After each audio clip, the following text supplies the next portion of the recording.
दिन भर की अहम खबर में स्वागत है आपका सिटीजन वाइस में। मैं हूं शब। आइए देखते हैं क्या है आज की अहम खबर। नई दिल्ली के जवाहर भवन में सामाजिक न्याय सम्मेलन में राहुल गांधी ने कहा है कि अब हम देश में एक और क्रांतिकारी काम करने जा रहे हैं, वो है जाति जनगणना। उन्होंने कहा है कि देश को आजादी दिलाई है कांग्रेसों ने, देश को संविधान दिलाया है, देश में हरित क्रांति लाई है, बैंकों का राष्ट्रीयकरण किया है, प्रीवी पर्स को खत्म किया है, देश में कंप्यूटर क्रांति लाई। राहुल गांधी ने आगे कहा है कि जब पीएम नरेंद्र मोदी 10 साल से कह रहे थे कि वे ओबीसी हैं, लेकिन जैसे ही मैंने जातिगत जनगणना की बात कही, वे कहते हैं कि हिंदुस्तान में सिर्फ 2 ही जाति हैं, अमीर और गरीब। नरेंद्र मोदी जी, अगर आप गरीबों की लिस्ट देखेंगे तो उसमें आपको SC, ST, OBC वर्ग के लोग ही मिल जाएंगे, लेकिन अमीरों की लिस्ट में आपको एक ही भी नहीं मिलेगा। इसलिए जातिगत जनगणना मेरे लिए राजनीतिक का मुद्दा नहीं है, ये मेरे जीवन का मिशन। मोदी जी ने 10 साल देश को कहा कि मैं ओबीसी हूं।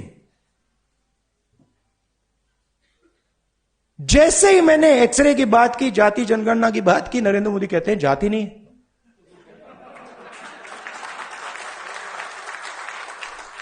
अरे जात नहीं है तो आप ओबीसी कैसे? फिर आपको उस टाइम कहना था मेरी तो कोई जात ही नहीं है। और फिर कहते हैं हिंदुस्तान में सिर्फ 2 जात हैं, अमीर और गरीब। ठीक है, अगर आप यह बात मानते हो कि हिंदुस्तान में सिर्फ 2 जात है, अमीर और गरीब, तो मैं आपसे कहता हूं कि गरीबों की लिस्ट निकालिए, उसमें आपको ओबीसी, दलित, आदिवासी मिल जाएंगे। और अमीरों की लिस्ट निकालिए, उसमें आपको एक दलित, एक आदिवासी, एक पिछड़ा नहीं मिलेगा, नहीं मिलेगा। तो यह मेरे लिए अब राजनीतिक मुद्दा नहीं है, यह आप बात समझ लीजिए। यह अब मेरा लाइफ का मिशन है।